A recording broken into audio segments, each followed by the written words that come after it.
You've probably heard me saying that ghosts are energy. That's all it is. We are energy. Everything in our universe is energy. Now, I don't mean the floating sheet kind of. I'm talking about the real cosmic energy. What does this even mean, right? So, in this video, I'm going to explain the science behind seeing, sensing, feeling energy and ghosts, and the 6 most common ghostly energies that I see with my eyeballs, yes. Now, Einstein once said that 99.99999% of matter is actually invisible, which sounds wild, I know, until you realize he's right.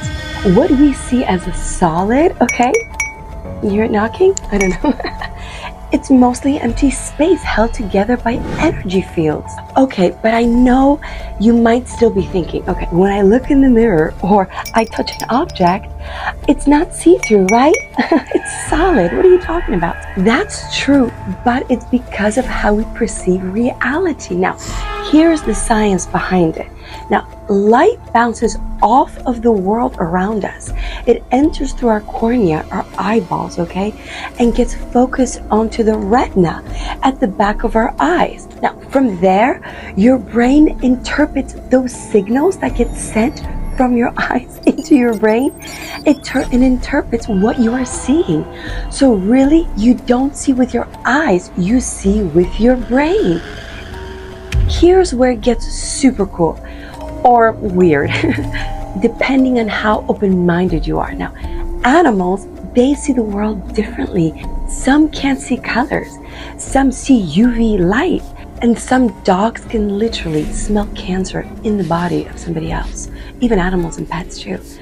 And yes, some animals sense things we can't, like energy shifts, emotions, and what we often call ghosts, right? You must have seen those videos out there. So when I say I see or feel spirits, I'm just tuning into the frequency that most people don't realize they're even there. So you may ask, because I sure did, how come some people can see energies and others can't? Now, that's a great question, because I ask myself that, right? I don't have a clear answer because the science is still out there. It's still processing that one. But in my own personal experience and observation, I believe, 1, fear blocks us from tapping into the other frequencies because we already told our brain, nope, not going there. The fear, right? And saying, I don't want to see it, right? And B, I also believe some souls come into this life experience already having the abilities enhanced from previous lifetimes and incarnations where they were open to the other sensory perceptions, and that allow them to just evolve more than other souls. But yes, we all have the abilities to see and sense and perceive invisible energies. One of my goals in life is to get funding to do experimentation on this and get closer to understanding the invisible world backed by science-based findings, right? So now that we understand scientifically a little bit better about ghosts, let's get into the good stuff, right? There are 6 types of ghosts I encounter most often as a medium. They show up in different ways, emotionally, energetically, visually, and they each have a very unique purpose or reason for being there. So let's break them down, starting with the most common one. 1, seeing different color orbs. The most common ones that I see are black and white.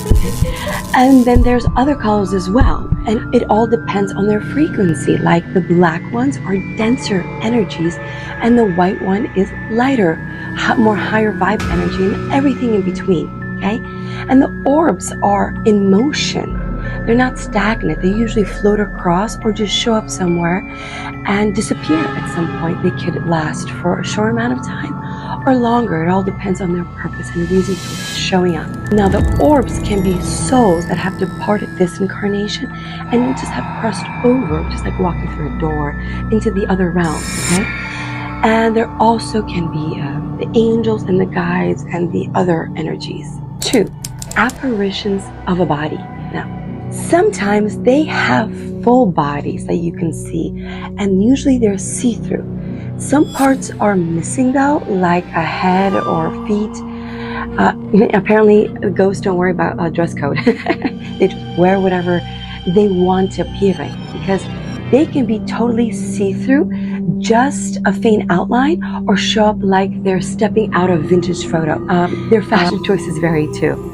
It's how they want to show themselves for a specific reason. Now, I want to give you an example. I had a coworker years ago when I used to be a costume designer, and she had showed me a photo of when she went on a trip to Gettysburg, and Gettysburg had that famous battle. Now there, she was just taking pictures, and in one of the photos she showed me, and it wasn't just one photo, it was several photos taken at different angles, where she captured a spirit, an energy, ghost, and it was dressed in a Civil War attire, and this man, that looked like a man, was see-through, but you know what's interesting? He didn't have any shoes on. And we were like scratching our head going, well, why doesn't he have shoes on? And then we researched some of the history, and they said that during the battle, gangrene was common, so the soldiers took off their shoes and socks to dry them out so they wouldn't get gangrene. And in the same photo, there was another soldier with no head. Again, we're scratching our heads. So my conclusion as a medium is the reason why they showed themselves that way, like the energy that goes without a head, is because he had lost it in battle. So he wanted to make it significant and show that is one of the ways that he had departed through that. 3, passing of energies. Now, that moment when you just catch something like zip by, past you and the corner of your eye, and you're left thinking, did I actually see that? Or I'm not sure, it just wasn't clear, but something zipped by. It's like your keys disappeared and you just saw a blur. Only it wasn't your keys or your cat. It was, or anything else you could explain. 4, blobs of energy. Now, usually found in a specific corner or spot in a room or a location, and they tend to hang out in that place where something impactful happened emotionally or energetically. Now, these blobs aren't trying to scare you, but they do love to lurk around doorways and the edge of rooms, mirrors sometimes, just out of a direct sight. 5, sparkles of light. These can look sometimes like glitter in the air, if you can imagine it. And no, it's not fairy dust or dust itself. Or something that your toddler did from our projects, maybe, that was just floating about. It's like light flickering on and off, almost like it's auditioning for a music video, flashes of light that you see flickering. 6, blurry or fuzzy energy. There's no clear apparition, it's just a blur in your vision that either moves or stands still. Kind of like when your camera opens up on the selfie mode and it catches you off guard. You see something, but your brain can't quite pinpoint it down and figure out what it is because it's a blur. I could name so many more, but those are the 6 most common ones that I see. Now, I'll go into other forms in a future video, some really weird out there ones. But for now, let's just explore these ways to understand them as a medium and a highly sensitive empath. And I'm sure you've seen some of these yourself. Basically, I'm just a strong conductor of energy. That's my conclusion, being a medium, anybody who's a medium. And it's not like the conductor of trains, not the tiny little hat bulb. It's more like a human tuning fork for frequency and light. That's why we can tune into them more easily and readily when they do pass by, because it's just energy. We're surrounded by energy everywhere we go. We are energy. The invisible world is becoming a lot more visible these days. The veil is getting thinner and thinner for a reason. Our senses are changing. We're picking up more things. And it's so freaking exciting and a little crowded when you start to pick up the energy and really realize what's happening around you. Once you understand and maybe watch videos like of mine where I help you explain it. So thanks for being here and listening to me.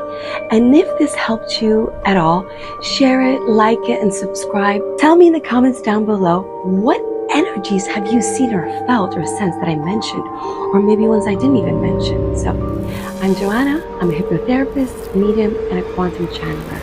And I'll be seeing you in the next video. Thanks so much. Bye-bye.